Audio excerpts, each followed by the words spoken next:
Morphegenix podcast is it's a podcast that interviews or talks with and has discussions with people in the agribusiness as well as the food industries.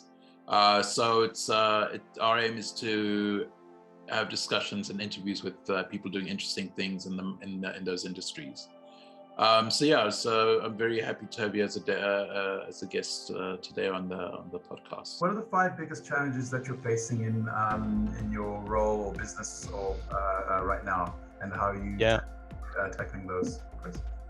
Sure. First and foremost is supply chain. Second is supply chain. Third is supply chain. With regards to the fracturing supply chains, any high-tech company is struggling to get computer chips right now. Exactly. That is so true. All of them are. And so we had to very carefully rethink our vendor program. And we had to do it in a way where we could swap in and swap out completely different components and still operate. And being able to secure multiple vendors that have effectively fully functional PLCs was the only way to go. Was it easy? Hell no, it wasn't. And it certainly slowed down our R&D team being able to flex. But again, that's part of our configurability. Just like we have to adapt to power, we have to adapt to where we're going to get our primary components. And anyone who hasn't won't survive next year.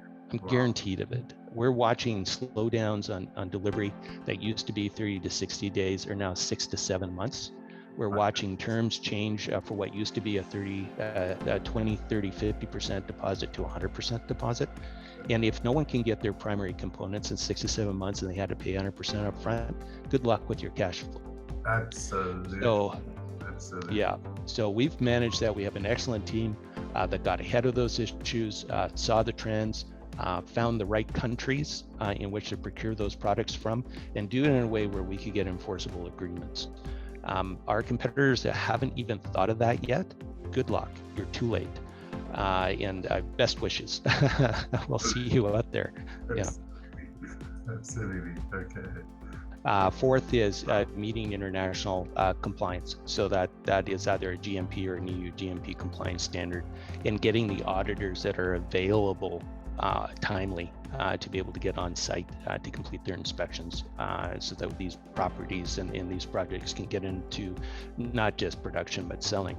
And then the fifth one is actually access to capital, global access to capital. We tend to be in markets that are very, very insular, very focused on their local domestic market, not seeing the larger international market as a whole. Now, we are trading in Canada, as you know. We are cross-listing in other countries. You'll see our announcements on that in the coming days. But at the end of the day, you really need a capital arm that sees the bigger picture. This is a global opportunity. It's not a domestic opportunity. And that for us is number 5 is challenge.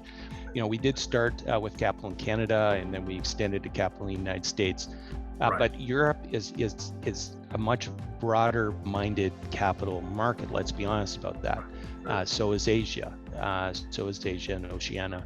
And that's where we're very actively pursuing. The size of the projects on that side of the planet are not just incrementally larger, they are infinitely larger in scale because of their immediate concerns and demands. And because of that, we need a capital partner that sizes with the size of the opportunity.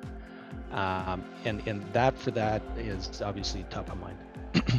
So, Chris, thank you so much for your time. It's been wonderful talking to you. I think you are a breadth of information. I could have thought it was like a 5-minute discussion.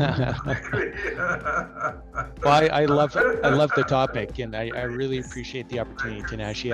I love your podcast, and I love the fact that you're getting this information out to the globe. Always a pleasure. Thank you so much for watching. If you found this information useful, please click the like button, and please subscribe to receive new information from the food and agribusiness industry. Thank you. Goodbye.